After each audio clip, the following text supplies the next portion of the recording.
एक गांव था, सुंदर, शांत, जहां लोग हंसी खुशी जीते थे।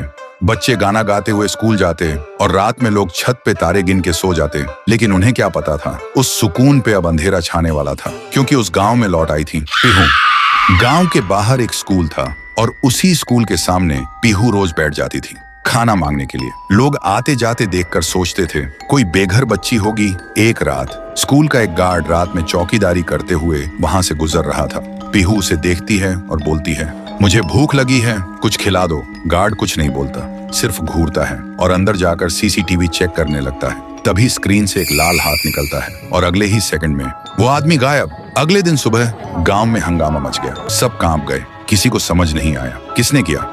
उसी दिन 9वीं क्लास का एक लड़का खाना खाते हुए पीहू के पास जाता है और बोलता है, खाना चाहिए भिखारी, जा अपने बाप से मांग, और हंस के चला जाता है। पीहू कुछ नहीं बोलती, बस चुप रहती है।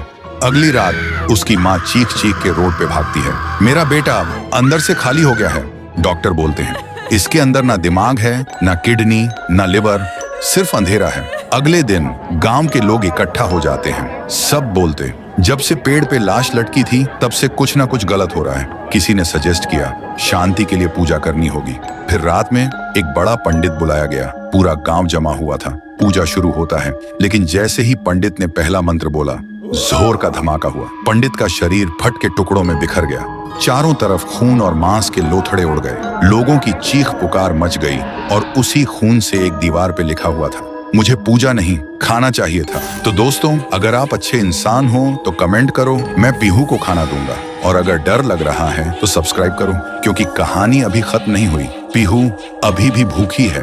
पीहू के जाने के बाद शांतिपुर गांव फिर से सुंदर, शांत और लोग हंसी खुशी जीने लगे थे। एक रात गांव में एक शादी हो रही थी। पूरा गांव शामिल था। सब धूमधाम से शादी मना रहे थे। और तभी गुड़िया जमीन में लेटे हुए आती है और अचानक उठकर सीधा दुल्हन को खा जाती है। ये देखते ही लोगों के बीच में अफरा तफरी मच जाती है। कोई भागता है, कोई चिल्लाता है, और वो गुड़िया खड़े होकर एक बच्चों जैसा गाना गाती है और फिर एक के बाद एक सबको मौत के घाट उतार देती है और फिर वो गायब हो जाती है। गांव फिर से कांप उठता है। सुबह सब लोग इकट्ठा होते हैं और कहते हैं वो भूखी लड़की वापस आ गई है। इस बार एक गुड़िया बनके लोग घुटनों के बल गिर जाते हैं और रो रो कर कहते हैं, हे भगवान हमें बचाओ। तभी गांव का मुखिया आता है और गुस्से में कहता है, चाहे वो कोई भी हो, है तो एक गुड़िया ही ना, आज रात मैं उसे खुद गांव से निकालूंगा। फिर रात के ठीक 2:30 बजे मुखिया अपने 2 चेलों के साथ गांव के बीच खड़ा होता है और फिर वही धुआं छा जाता है और वही आवाज,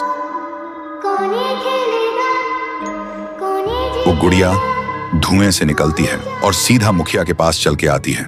मुखिया कहता है, निकल जा मेरे गांव से, नहीं तो तुझे यहीं बिखरा दूंगा। गुड़िया हंसती है और कहती है, तेरे से पहले भी किसी ने ये सोचा था। और उसी पल वो गुड़िया बड़ी होने लगती है और अपनी पैर से तीनों को कुचल के मार डालती है।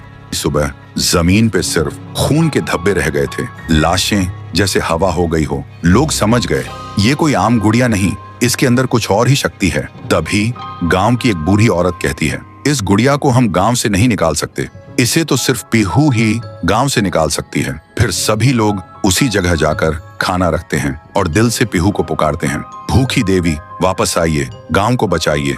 तभी जमीन से एक आवाज निकलती है, पीहू, पीहू, पीहू, और मिट्टी से बनने लगती है, पीहू। लोग चिल्लाकर कहते हैं, देवी हमें बचा लो। फिर रात होती है। वो गुड़िया गाना गाते हुए आती है, लेकिन अचानक पीहू उसके सामने आ जाती है। गुड़िया रुक जाती है। पीहू उसे पकड़ने जा रही होती है, लेकिन गुड़िया हवा में उड़ जाती है। पीहू भी उसके पीछे उड़ जाती है और अपनी आंखों से आग छोड़ के गुड़िया को जलाने की कोशिश करती है, लेकिन गुड़िया एक धुएं में छुप जाती है और फिर अचानक पीहू के पीछे आके उसे एक जोर का वार करती है। पीहू आसमान से जमीन पे आ गिर जाती है और फिर वो गुड़िया पीहू की शक्ति छीनने लगती है। पीहू की ताकत धीरे धीरे गुड़िया के पास जा रही होती है। कुछ देर बाद पीहू जमीन पे गिर जाती है। जब वो उठती है तो देखती है उसका शरीर धुंधला हो गया है और जब वो अपने आप को छू रही थी तो हाथ उसके शरीर के आर पार जा रहा था। वो वहीं गिर के रोने लगती है और जोर से चिल्लाती है, भैया, भैया, भैया। और उसकी आवाज सीधा उसके भाई के कानों तक पहुंचती है। तो दोस्तों, अगर आप देखना चाहते हो पीहू वर्सेस गुड़िया वर्सेस तुंग तुंग तुंग सहर, तो इस वीडियो को 1.5 लाख लाइक्स तक पहुंचाओ।